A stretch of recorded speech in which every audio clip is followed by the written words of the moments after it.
৪৮ দলের বিশ্বকাপ। আলোচনার শুরুতে নাক সিটকানোর লোকের সংখ্যা কম ছিল না। দেখতে দেখতে ফিফা এই আয়োজনের পরিকল্পনা বাস্তবায়নও করে ফেলল। ৩২ থেকে ৪৮, সেটাই এখনও মাঠে গড়ায়নি, হবে ২০২৬ সালে। তার আগে আরও বড় পরিসরের আলোচনা শুরু হয়েছে। ফুটবল বিশ্বকাপ হতে পারে ৬৪ দলের। হ্যাঁ, এমন সম্ভাবনার কথা ফিফা থেকেই জানানো হয়েছে। বিশ্বকাপ ফুটবলের পথচলা শুরু ১৯৩০ সালে। প্রথম আসরে অংশ নিয়েছিল ১৩ দল। এরপর সময় যত গড়িয়েছে, জৌলুস, খ্যাতি, অর্থ, দল সংখ্যা, জনপ্রিয়তা সবই বেড়েছে। ১৩ থেকে ১৬ দল হয়ে ২৪-এর পর এতদিন ৩২ দল নিয়ে হতো বিশ্বকাপ। তবে ২০২৬ সালে অংশ নেবে ৪৮ দল, আর ২০৩০ সালে দেখা যেতে পারে ৬৪ দলের বিশ্বকাপ। বিশ্বকাপ ফুটবলের ১০০ বছর পূর্তি হতে যাচ্ছে ২০৩০ সালে। ফুটবল মহাযজ্ঞের ১০০তম বার্ষিকী বিশেষভাবে আয়োজন করতে বিশ্বকাপটা বিশ্বজুড়ে ছড়িয়ে দিয়েছে ফিফা। স্পেন, পর্তুগাল ও মরক্কো হলো এর মূল আয়োজক।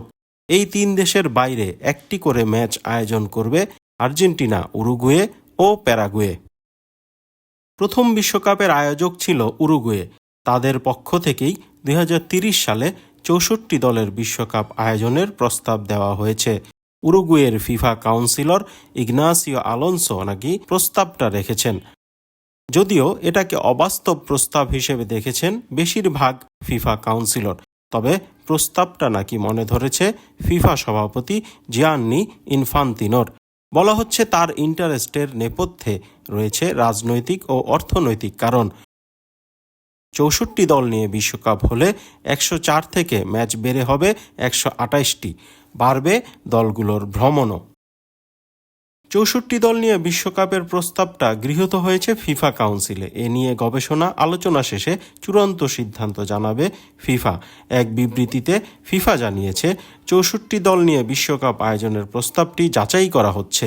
৫ মার্চ ফিফা কাউন্সিল মিটিংয়ের শেষ দিকে ফিফার একজন কাউন্সিল সদস্য এই প্রস্তাব দিয়েছেন।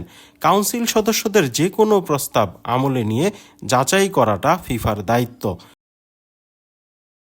যাচাই বাছাইয়ের সুযোগ ফিফা রেখেছে, তবে এত বড় পরিসরে বিশ্বকাপ আয়োজনের সম্ভাবনা কতটা, সেটা বড় প্রশ্ন।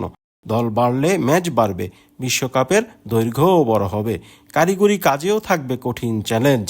এত সব চ্যালেঞ্জ উতরে ৬৪ দলের বিশ্বকাপ আদৌ আলোর মুখ দেখবে কিনা দেখা যাক।